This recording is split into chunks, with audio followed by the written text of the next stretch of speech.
Module 3, Objective 12, summarized the effects of the aging process on the skeletal system. Bones become thinner and weaker with age. Osteopenia is a condition which characterizes the inadequate ossification or the loss of bone mass. Penia in general refers to a decrease in or a loss of. Somewhere between the ages of 30 and 40, women lose roughly 8% of bone mass per decade. Men lose 3%. Why the disparity? Why is there a difference? We'll come to find out in just a minute. The bones that are most affected by osteopenia are the epiphyses, the vertebrae, and the jaws. When you think of the elderly, you think of fragile limbs with the breaking of the femurs, very common in elderly. A reduction in height, they decrease in stature because the vertebrae are losing bone, so they lose their height.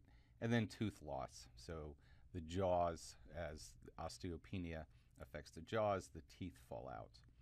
Osteoporosis is severe bone loss. What is severe? If it affects normal function, it's considered severe. So the differences between osteopenia and osteoporosis is really just whether or not it affects the normal function of the bone. And if so, it's osteoporosis. Over the age of 45, 29% of women suffer from osteoporosis, while 18% of men. Here we have two SEMs, scanning electron micrographs that look at bone. Here we have normal spongy bone, where all the trabeculae are pretty healthy. And then here we have an osteoporotic spongy bone in which you can see all of these pits that are formed. And through that bone loss, these struts become weaker, and hence the problems we have associated with osteoporosis. So the differences between male and females, it's really hormones. Sex hormones help maintain bone mass. In women, osteoporosis accelerates considerably after menopause when their sex hormone concentrations fluctuate greatly.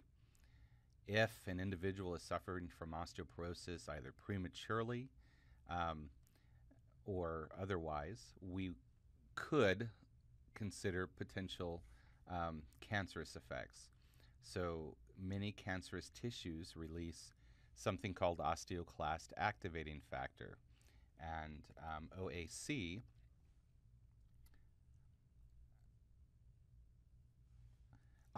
they activate osteoclasts, and osteoclasts break down bone matrix. So you can become osteoporotic through cancerous tissues releasing osteoclast activating factor.